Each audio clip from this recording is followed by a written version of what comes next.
السلام عليكم، كي دايرين؟ لاباس عليكم؟ شكرا للكلام الطيب اللي تخليوني دايما فيديوهات، شكرا كثيرا كثيرا. درت هاد الخبيزات ما شاء الله، وغنخلي لكم في صندوق الوصف العجينه كيف درت لها كلشي. نخلي لكم في صندوق الوصف. غير شنو هي، انا بغيت ندير هاد الشكيلات، هاد الاشكال بحال خبز الطاكوس، فهادو يتعمروا ونديروهم في، يعني ولا بغيتو عاود نديروهم هكذاك خبز هكذاك خفيفات بلا ما يكونوش محفرين، غير هكذاك واخا. مهم غادي نقول لكم كل شيء. المهم العجينه، المهم ما خاصهاش تكون تلصق بزاف، ما خاصهاش تكون قاصحه بزاف، يعني لينه وصافي لينه. وغادي نقول لكم حتى كيف غادي نديروا باش نقلبوهم في هاد، مثلا الا درناهم في هادي، الا بغينا هاد الشكل خاصنا نطيبوها في هادي في هادي، ولا بد غتكون غليظه. هذيك الساقيات اللي دايرين اللي باينين حدايد، انايا عجينه العجينه خليتها خمرت، ومن بعد خليتهم يرتاحوا، درتهم كويرات خليتهم يرتاحوا شويه، ومن بعد بديت نديرهم نقرصهم. ها هو كما تشوفوا راه نبين لكم، راه ما تلصقش، غير شويه دقيق وما تلصقش، ما تلصقش الدقيق غير باش نديروا على طاوله العمل.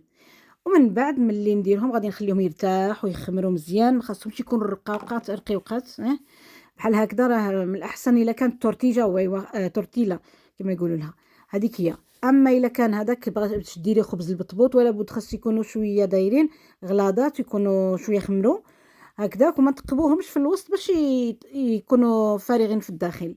وهذيك هي. بديت نطيب حتى تحميوها مزيان مزيان. هاد البلانشا هاد تاع، وغادي نقول لكم غادي تقلبيها، لان غادي يكون باش ما تحرقش، لان تحرق بزاف، ماشي بحال المقله شويه، المقله شويه تسلك، ما هذه تحرق. مهم غادي نقول لكم كيف درت لها.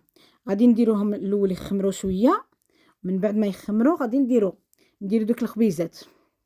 ملي نديرهم صافي غادي، ها كي درت لها، كان نجبدها ما عندهاش الحافه دايره، عندها ما عندهاش بحال الحيوط.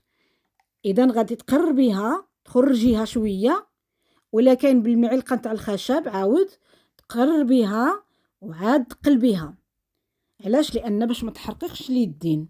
غادي نوري لكم ها كي درت لها، عاود نوري لكم كيف درت قلبتها. ومن بعد صافي نقلبوها يكونوا فارغين في الوسط، ما شاء الله. واللي بغات تعاود بلا ما يكونوا فارغين في الوسط معليش، بحال المطلوع وصافي. وانا درت لهم هكذا باش على الشكالات. شوف كي ندير لهم، غادي نقربها هنا ياك، ومن بعد نقلبها هكذا لان باش ما تحرقنيش. عاود نبين لكم، عاود هكذا نخرجها عاد باش نقلبها. علاش؟ لانها باش ما تحرقنيش، وما فيهاش الحيوط هذه ديالها، يعني ما فيهاش الحافه ديالها هكذا. ومن بعد نقلبها. علاش؟ باش ما تحرقناش، لانها تحرق. هذيك هي. هذا كان هذه نتاع الشواء اللحم هذه، ولا السماكه ولا. ومن بعد صافي كيكونوا عندنا خبيزات بهذا الشكل. الا بغينا بحال تاع خبز تاكوس يتعمروا، راه كنت عمرتها ولكن مازال حتى شي نهار ان شاء الله ونديرها، نعمرهم ونقول وندير لكم الوصفه نتاع عماره ديالهم ان شاء الله، الحشوه ديالهم ان شاء الله باذن الله، سواء الدجاج باذن الله ان شاء الله، ولا دجاج ولا اللحم. اذا فمن بعد كيكونوا عندنا واجدين، بغينا مع ما ناكلوهم.